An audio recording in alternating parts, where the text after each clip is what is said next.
Political commentator Peter Spencer. Morning to you, Peter. In some respects, the PM makes some valid points there, doesn't he, when he talks about Labour not having a plan. I'm sure they do, but they certainly haven't shared it. No, and they're very wise not to, because apart from anything else, they can't be quite sure what the state of the economy will be when the election is called. They also are quite determined not to say or do anything which will frighten the horses. I mean, I take your point, both of you, about the challenging situation facing the Conservatives. I guess it would be fair and true to say that when people were sitting on the poop deck of the Titanic, they also, when it was about to sink, they also found the situation pretty challenging.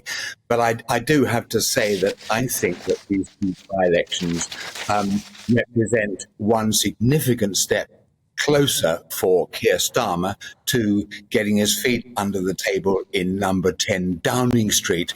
And I'm going to quote here a line from Jim Callaghan when he grimly foretold his party's, the Labour Party's, defenestration at the hands of Margaret Thatcher. And what he said was, there are times when there is a sea change in politics. It then does not matter what we say or do. The public has shifted in what it wants and what it approves of. And I think that's pretty much where we're at right now. Peter, I don't know about you, but the one thing I want to do, what I want our political parties to do at the moment is to actually fight, to actually show some gumption. And in this by-election, I didn't get that from the Tories. They barely seemed bothered. Both candidates kept a very low profile during the campaign. There was no fight involved. So, you know, they are facing a challenge, but they don't seem to be that willing to overcome it.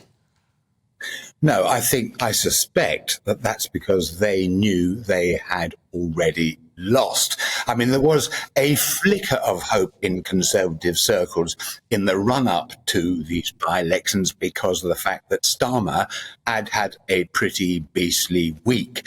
Remember the problem with his with the Labour Party's choice of candidate for the forthcoming Rochdale by-election. Remember that Mr. Ali came out with a crackpot anti-Israeli conspiracy theory, and the Labour Party thought, oh, what do we do about this? And first of all, they were saying, we stand by our man, we stand by our man, we stand by our man. When I say we stand by our man, what I mean is we don't stand by our man. And they all look rather silly.